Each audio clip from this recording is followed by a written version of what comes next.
Yeah, we're back for a big ol' Hearthstone card review. We got a bunch of new stuff revealed today. I was saving up a few others because they were kind of trickling out. So let's go ahead and kick things off here with the Skeleton Key, a new legendary spell for Mage. It's 1 cost, it's arcane, and it reads, discover a spell or refresh your options. And then you have a 20% chance to take 5 damage each refresh. So this is kind of cool, right? Basically, find the perfect card, or if you're playing Quest Mage, perhaps find the perfect set of 3 cards, because the leftover choices could really matter if you automatically play them off of your quest reward. But if you want to do that, it comes with some risk. How many refreshes are you willing to take trying to find the perfect thing?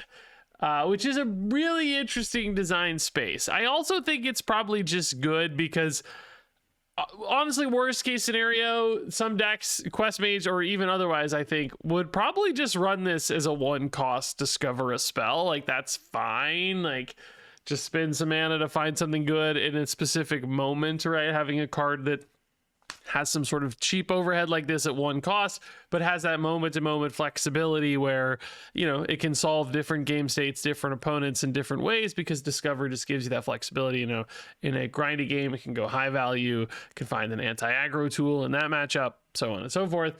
Probably just playable at a base level, but then, you know, there's a lot of scenarios where you're just going to be happy to take a refresh or 2. Even if you take 5 damage, it's like, oh yeah, no big deal. If you take 10 damage, you're not thrilled, but maybe honestly still kind of no big deal depending on the matchup. For sure, sometimes like that's not going to be that big of a risk. So just, you know, finding that sweet spot where it's like, okay, like once you take 10 damage, you're gonna be like, well, I need to kind of pick one, right? But there are a lot of scenarios where it's like, this is pretty good, but I could do better. And you push further, trying to find the perfect card or whatever. It's like, I need exactly this 4 cost removal. And it's like, I dig for it with Skeleton Key and I eventually get there. Like, that's pretty sweet, man. I think that's really, really cool. And then, of course, when we talk about Quest Mage, when you have your weapon up from Quest Mage, you're going to be looking for like 3 high-cost options potentially, right? Where you pick one and the other 2 automatically get played out. So you could dig even harder there looking for a really good result. So narrow pool on Discover is always nice. We like that it discovers just a spell that gives you much more reliable outcomes on these. Low overhead's great for discovering tools like this, and just getting extra swings at it is also really, really cool. So all in all, I think this is just a great flexible card with a very specific home in Quest Mage, but probably good beyond that for any deck that has some space, cares about cheap spells. A lot of reasons. I mean, I guess technically self-damage deck seems unlikely in Mage, but who knows? Just a fine mechanic here, a downside risk that's really not all that risky. So moving on to Contraband Wands. This is a 2-mana spell that gets you 3 arcane missiles, which arcane missiles I didn't pull up here, but most of you will know 1-mana spell. Fires off 3 pings to random enemies, minions, or face. But ultimately, I just think that this is a nice damage generator. You know, it basically generates you 9 damage to spend 3 more mana on. There are definitely going to be decks, Burn Mage, perhaps a good example already, that are okay to take a 2 mana moment here or there in order to find some arcane missiles to blow up people later. Particularly, you know, saving up a bunch of cheap spells for a big spell damage turn can be really cool. Prepare out some spell damage, get some arcane missiles, give those each an extra 2 damage. You got multiple spells, so you're kind of scaling well across your spell damage. And it's like, yeah, okay, sure. That's a great tool. Sometimes it might be removal, clear up some 1/1s or 2/2s. Sometimes it'll just all go face. Either way, I think actually just getting 3 cards out of 1 is really nice, especially if there's a deck that cares about multiple spells being used. Technically, that Auctioneer card could go in Mage, not just Rogue like we talked about. So good in general, some extra angles on top of it. This just, again, looks like a pretty good general use card. All right, moving on here to Code Violet. This is a 7-mana arcane spell. Prepare, summon an 8-cost minion. If you've cast 3 other spells this turn, do it again. So hey, you're looking for some cheap spells? You just got 3 arcane missiles. Boom, perfect. Activate your code Violet and then use code Violet here to get an 8-drop. 8-drop is the sweet spot for random 8 costs. Like, that's good. Usually much better on average than other costs around there, and getting 2 of them definitely helps. I will say, you know, that's kind of all this card is doing. So the whiffs that this hits, which it will still occasionally whiff, are pretty tough.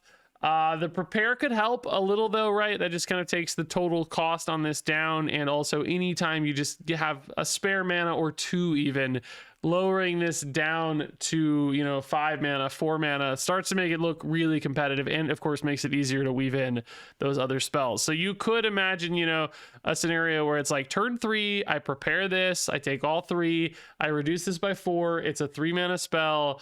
Maybe even going into turn 5 you could do something there if you have some other stuff that's cheap enough, 0 cost or whatever. But then like turn 6, you know, you play this plus some arcane missiles and it's like, okay, that was a pretty nice little swing turn. 0 cost stuff, any mana refresh, whatever, gets that out even sooner. I could definitely imagine some pretty solid moments out of that. This also just existing is good for stuff like Quest Mage, like we talked about. This being one of the other results in the pool is fine. Just another big spell target there for Quest Mage results. I will also note that we're stacking up a lot of arcane spells here. Do we actually have one more? No, that's a frost spell. Do we have one more? That is another arcane spell to tease you. Arcane spell, arcane missiles are arcane spells, and the skeleton key is an arcane spell.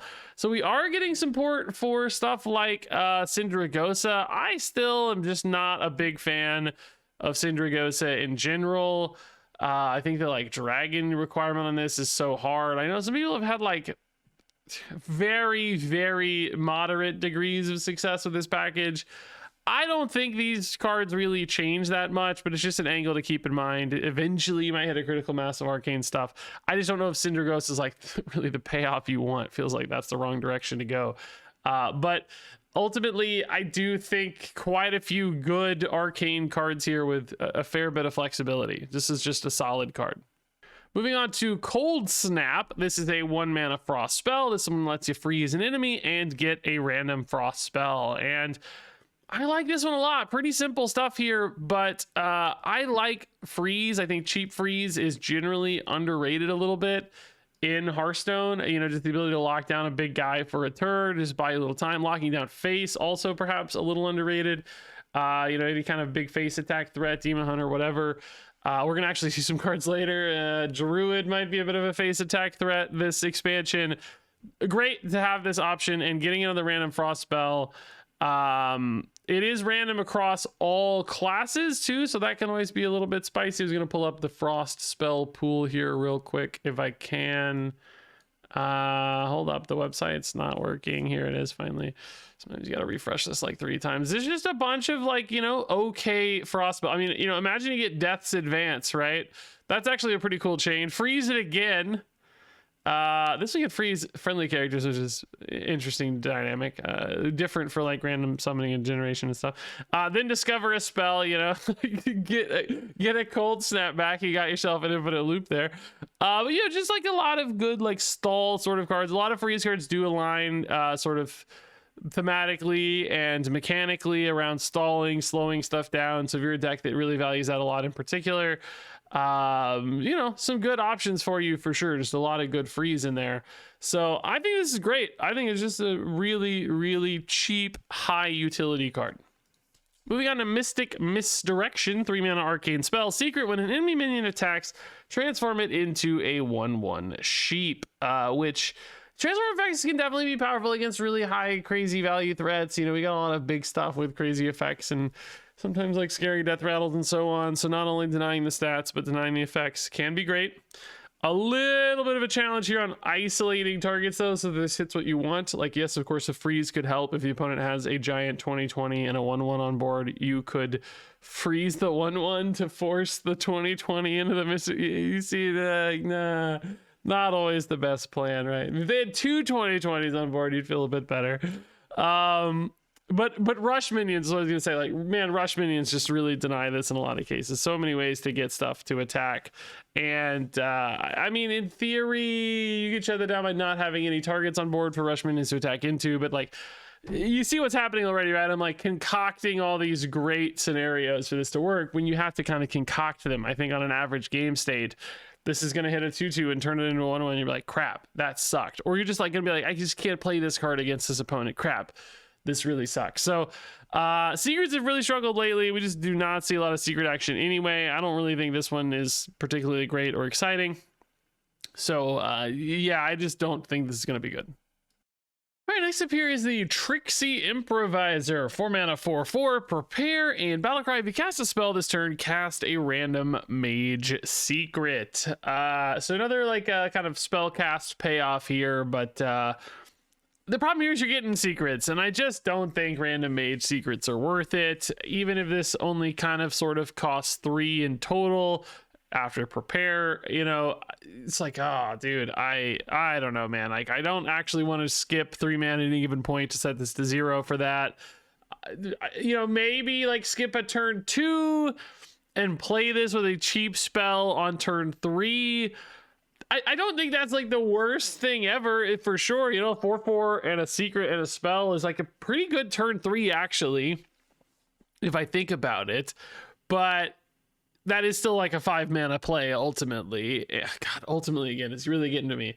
That is a 5 mana play in summation. For some good words for ultimately. Which, you know, that's okay. And it's just random mage secrets, right? Like the secret pool, it's just secrets aren't great. They just, like, you get that last secret, you're actually kind of disappointed, I think, in a lot of cases. I really think that's just what's going to hold this back. But perhaps even bigger than that, it's just like, why does a deck need to do that? Why do they need to do that? There's just so many other plays to run, so many other cool cards that, like, even though this is probably fine, I think you'll just have better things to do. So moving on over to Hunter here, we have King of the Underbelly, a cool new 6 mana, 6/5 legendary beast that reads, while building your deck, pick 3 contraband beasts. Battlecry, discover 1, it costs 3 less. Now, a contraband beast means any beast that you wouldn't normally be able to play in your Hunter deck, which means no Hunter beasts and no neutral beasts. And then that means you can pick beasts from any other class and put them in basically a sideboard like the old ETC band manager card. So you can't access them unless you play King of the Underbelly, but then you get this cool big discounted beast. Which your mind is probably already thinking, oh my god, we have all these crazy giant beasts getting summoned by Animal Companion hunters already. This is more Tortolas, more Agama Gods, more Omens, and by God, you might be right. I teed that up like you might be thinking, but you're wrong. No, I think you're right. I think those are definitely all really interesting options to put in your King of the Underbelly. Basically, any of the Wild God cards are an option. Another option is Ursul. Like, Ursul is actually really cool, replaying big spells. Could replay Call of the Wilds, could replay your Tolviers, which replays all your 1-drops, right? There's actually some really cool stuff you can do. You can run an Ashamain to just get like a crazy high value generator for Hunter. Imagine a 6-cost Ashamain that fills your hand with cards that all cost 3 less. You might talk about a total net mana discount of 15, 20, whatever, 21, whatever, right? Even more technically possible off that chain. Like, you could almost use this as a way, as a top end in an aggro deck to say like, hey, I just pooped out everything I got. Great word choice, Reed. Dumped my entire deck or whatever. That didn't work. Okay, I'm gonna King of the Underbelly into Ashamain and reload with your deck that's better as this kind of like 2-turn line. Like, imagine that sort of thing, right? There's just a lot of possibilities here basically to do some big crazy stuff, and you could do a mix of that too, right? Like, for some matchups you could pick Ashamain, other matchups like I just desperately need a taunt, I'm gonna take Tortola or whatever, right? Sometimes I need a desperation board clear, so I'm gonna take Ursoc off Death Knight, right? You could go a handful of different directions on this that all lead into, I think, some pretty cool lines and plays. the big challenge, I guess, is like kind of taking a pass on your turn 6 or 6 mana play, whatever it is, right?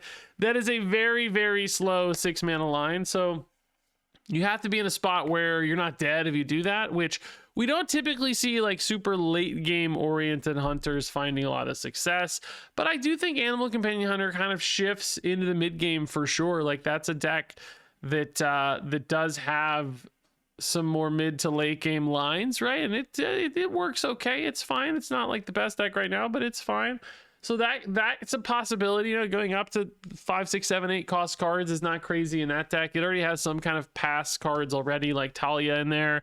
So there are moments to play these sort of cards and still find a line as long as your swing is big enough off of that. The payoff is big enough. And I think this actually offers even a faster, more immediate kind of recovery than a lot of things because of the discount you get here off King of the Underbelly. So I think, you know, top end of an aggro deck, maybe a possibility for this. Slotted into a mid-range deck, definitely a possibility. If we had a more control-focused hunter, definitely a possibility. I do think this one probably falls off a bit as the Wild Gods rotate out, because it's going to have a whole year basically without the Wild Gods. But, you know, there might still be some other cool lines. We got a tease in a video yesterday, the dev update video, that there's going to be a charging warrior beast, it looks like. So like you could maybe just put a charge card in here as well. We don't know what that one's going to look like yet, but all kinds of possibilities exist. If any good beast ever gets printed, King of Liberty is like, yeah. So I actually think this card's pretty great. I think this could be a really, really good tool that has currently some very fantastic payoffs. Next up is Druid, and as I teased, we're getting a bit of an attack Druid build. This is a new 4-mana legendary weapon. It's a 1/3, and it reads, after your hero attacks, discover a Druid card, reduce its cost by your hero's attack. So this can basically generate you 3 Druid cards that are discounted by a total of 3 mana at a base, which...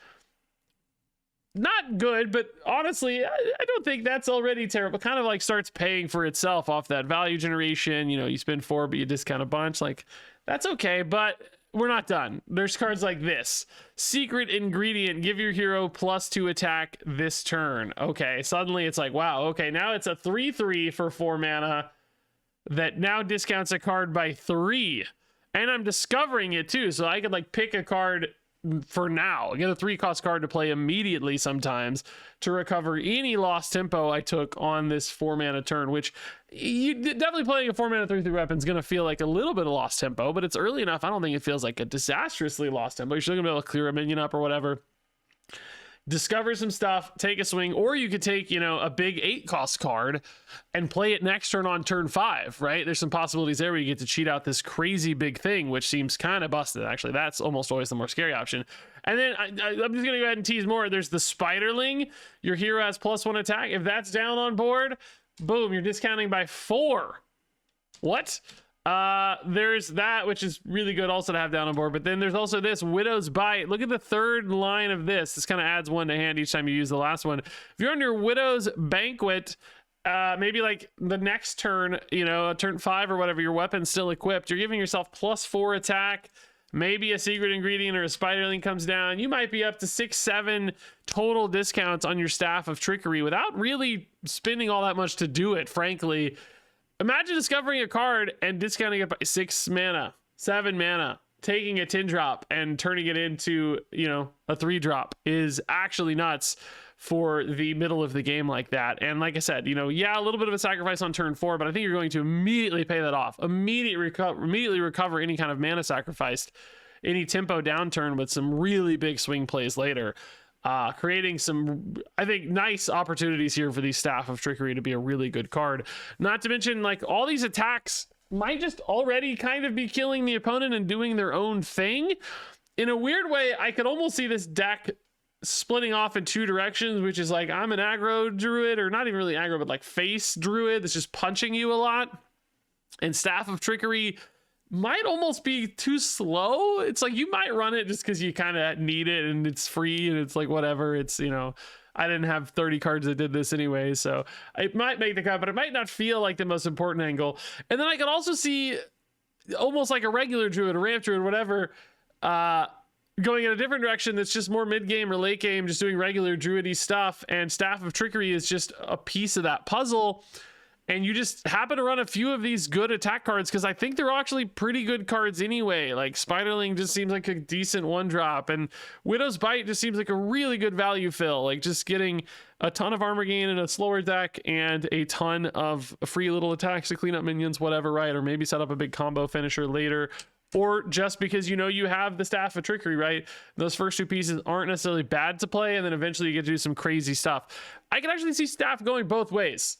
A full-on punch deck and then just regular druid running a few of these cards that just sort of look good. Secret Ingredient I just glossed over, but also looks kind of great for a just do random things druid deck, as we often see. It's like usually there's some ramp in there, but often they just kind of feel like they just do random things. Like, yeah, a mix of spells, a mix of dudes, whatever. They kind of go, you know, we even have stuff like Jades. Like this can slot into a Jade druid deck. I don't know. Imbue druid could do some stuff. Because some of these cheap spells are fine for Imbue druid. So this looks really good to me. I just think this card looks very strong, really high swing potential. I think fits in a lot of different packages. That makes Staff of Trickery a big threat, I think. So next up is that Secret Ingredient 0 mana spell. Choose one, give your hero +2 attack this turn, or get a random druid card, which is cool. Like this lets you take some immediate cheap upside if you want this +2 attack, boost up your weapon, or if you think you need to go deeper than a 0 mana spell provides, if that's just not enough oomph, you're in a stage of the game where 2 attack just doesn't matter, you can get a random druid card instead. Hopefully trade this in for something that fills your space and time a bit better, which I think is actually a really good combination. Sometimes in desperation, you play this to remove an early threat. Sometimes it lines up perfectly with your weapon to enable that, and sometimes if things don't work out, you just have a backup plan here, kind of rip the parachute and hope for the best. Could still feel kind of bad, but at least it gives you an extra out or option, which that flexibility seems quite good. So yeah, Sacred Ingredient, I 0 cost spells like this are great, really good for Imbue Druid to potentially juice up that hero power as fast as you can. Obviously makes sense for the attack stuff in combination with the other cards we're going to see, so just looks like a really great fuel. Spiderling, same story here. 1 mana, 1/3 beast. Your hero has +1 attack on your turn, which I think is awesome. I mean, just a solid early game body that, you know, you can play down on turn 1, maybe ping through a little, you know, 1/1 or 2/1 or something for your opponents. That won't suck. Just sending an extra 1 damage to face here and there is also maybe relevant. And then sometimes another cheap way to boost up your weapon if one of these sticks around or you play it down afterwards, kind of trade this in for a discount. And again, just more damage, right? That damage is still relevant. So this seems like the perfect little one drop for this kind of deck. Now we have the Spider Rider. The name on this is so goofy, but the art's, well, kind of goofy, but also just like it's rendered really nicely detailed and stuff. Looks kind of cool.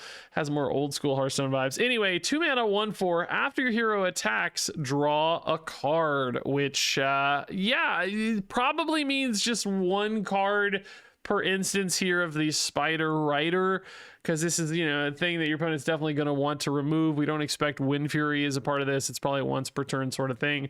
So I do have some questions like, is it going to be worth it for just 1 card? And can this occasionally stick around to get 2 draws? Because that would definitely make a difference. But then that also calls to question sometimes the like timing of this. Because sure, if you hit exactly Spiderling into Spider Rider, you're not going to need another card to enable your attack, right? You'll just have one queued up.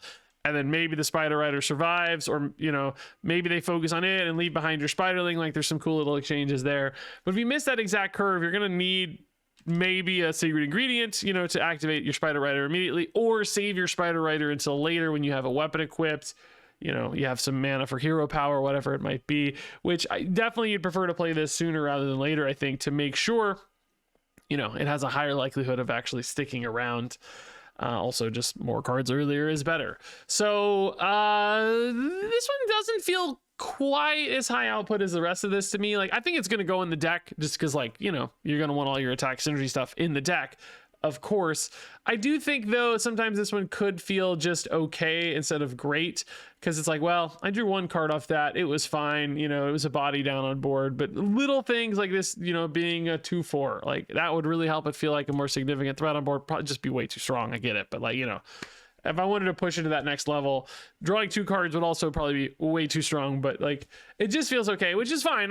Not every card can feel like a banger. This package would be busted if it did. It's just acknowledging this one feels a hair weaker to me. So then we've got that Widow's Bite. We saw 2 mana spell here. Give your hero +1 attack this turn, gain 1 armor, and then add Widow's Feast to your hand. That one's +2 and +2.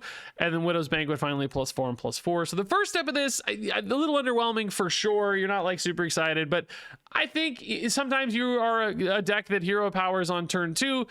Just play your Widow's Bite instead. You know, sometimes that's not doing much. Sometimes, again, it's just cleaning up a little 1/1 or whatever.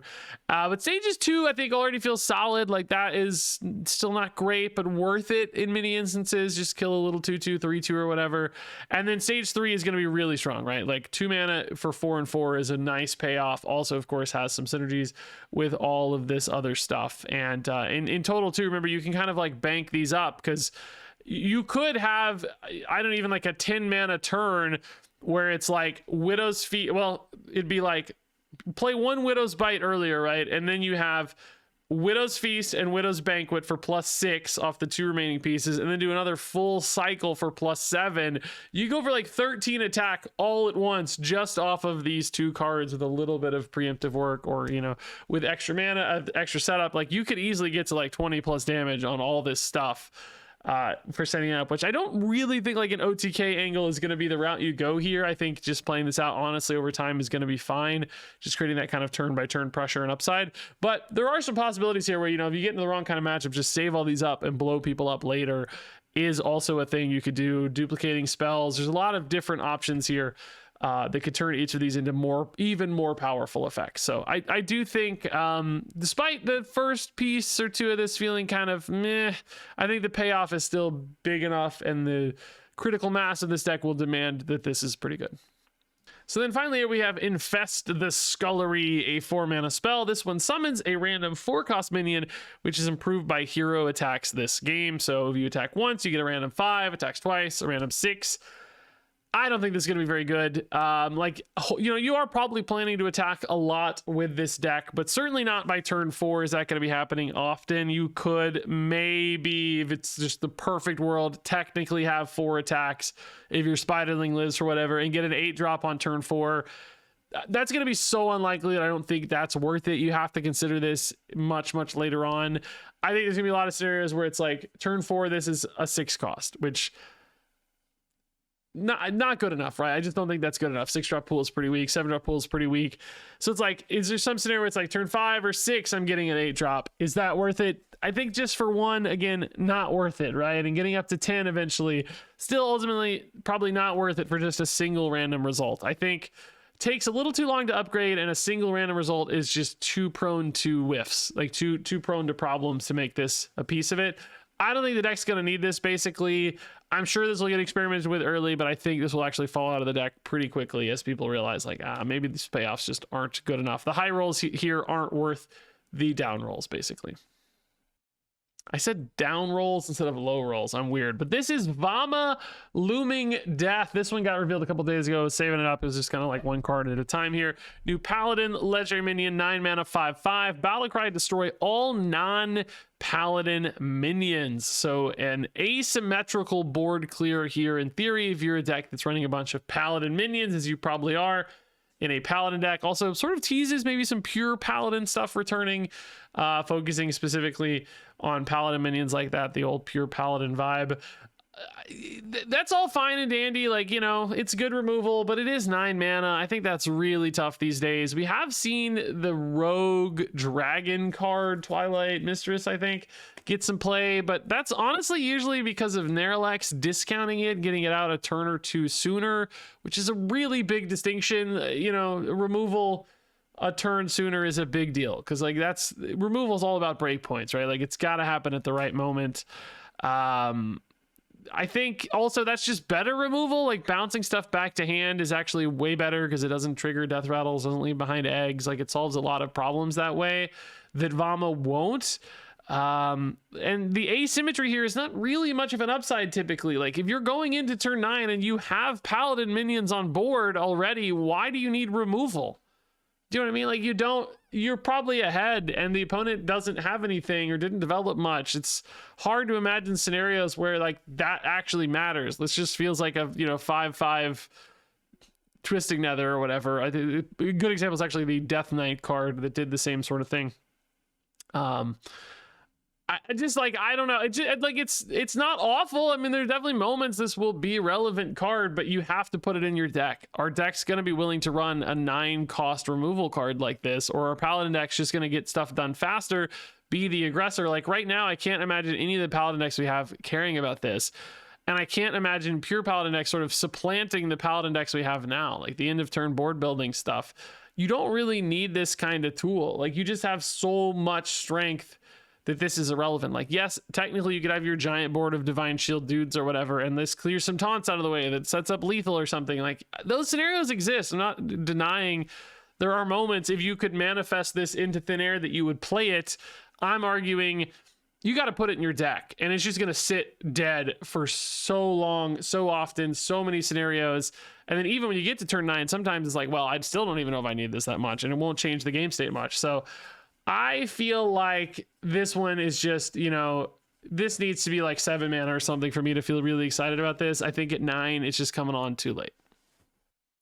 So next up is this random Warlock card I forgot to include in a previous video. Demonic Confinement, 2 mana spell. Make a minion go dormant for 2 turns. If it's a friendly demon, give it +3/+3 instead. So this is kind of a freeze/stall here with this dormant. If you want to, hide some problem card of your opponents for a bit, you can do that on either Egg of Kalos for a minute so they can't destroy it, or get rid of the 20/20 if it's a problem, right? Or instead a high tempo buff, like a 3/3 on turn 2 on a demon, like no downside buff. I don't actually hate this. I don't know if we care enough about the demon buff side of this to really be relevant, but it's good enough that it could pop up. If there's any deck that's running early demon Zood style deck who cares about that kind of aggression on board, this is a solid enough buff and no downside's nice. And then that flexibility is cool too, because sometimes that same deck might draw this late and not care as much about the buff, although they might as well. Honestly, they might still care about buffing and pushing for lethal, but they might need that removal and just push through big taunts or whatever for lethal. So I think this card's a totally fine flexible tool. Moving on to some random little neutral stuff we had or I missed. This is the Gullible Guard, a 1 mana 1/3 death rattle. You can say sorry this game, which is very funny. Bringing back the sorry emote if you're willing to run the Gullible Guard in your deck. Great, like, love this, super fun flavor. A terrible card. No one will ever play this. There's just no reason to play this. 1 mana 1/3s alone aren't competitive enough these days. We're not in a dire mole world anymore. So I just don't think this ever sees play, honestly, but I like that it exists.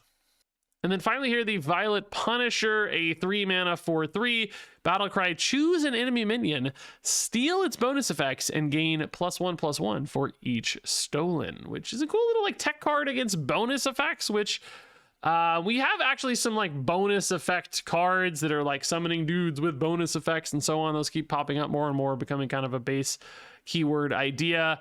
But also just remember, like, regular cards can also have bonus effects. This could just mean like steal taunt from an enemy minion, right? Steal life steal, rush, you get it, right? Like all of those things. So this could sometimes be like a 3 mana 4/3 with rush, or really it would be like a 5/4 with rush for 3 mana. Like when I first saw this card, I was like, oh, this is just neutral filler garbage. I'm like starting to wonder if this isn't like right on the edge of playable. There's just so many rush minions, so many taunt minions. Like when you're looking at the base keywords in bonus effects, right? Some reborn, some lifesteal. There's like just a few of like these pop up consistently enough. This is very often a like 3 mana 5/4, or sometimes even a 3 mana 6/5 that has like rush or reborn, or you know what I mean? Like this is kind of an okay card. It's another one of those like, is it good enough to make the list though? Right? It has to be good enough to make the list. That's the hard part, is like, I don't know if anybody will actually run this in their deck, but I think it's a lot closer to viability than I first expected, and perhaps a lot of people still expect. It's just like, it's kind of +1/+1 for each stolen is like really quite interesting. So look, do I think this is really going to get played? No. Do I think people should take a look at it? Yeah, I think they actually should. I think this card might be a bit better than you think for a neutral common card, just because there's so many bonus effects that exist that this is like an above rate 3-drop very, very often with upside, because it's often going to have rush or taunt or something like that. Those probably being the two most common that make it intriguing for sure. So all that said, let's go ahead and rate these cards from 1 to 5 stars. Skeleton Key is a 4-star card. Contraband Wands is a 4-star card. Code Violet is a 3-star card. Cold Snap is a 4-star card. Mystic Misdirection is a 2-star card. Tricksy Improviser is a 2-star card. King of the Underbelly is a 4-star card. Staff of Trickery is a 5-star card. Secret Ingredient is a 4-star card. Spiderling is a 4-star card. Spider Rider is a 3-star card. Widow's Bite is a 3-star card. Infest the Scullery is a 2-star card. Vama Looming Death is a 2-star card. Demonic Confinement is a 3-star card. Gullible Guard is a 1-star card. Violet Punisher is a 3-star card. And there you go. Pretty big review. Pretty good scores too, I think. A lot of 4-star stuff in here. 5-star. Honestly, a pretty nice set of cards. Some fun legendaries for sure. King of the Underbelly looks super sick and awesome and super fun. I like that a lot. Staff of Trickery seems like it could definitely trick you into some big wins, as Druid often does. Man, a cheat everywhere for Druid. I'm excited about some of this stuff. So share your thoughts on these cards down below. Thanks so much, as always, for watching. And until next time, game on.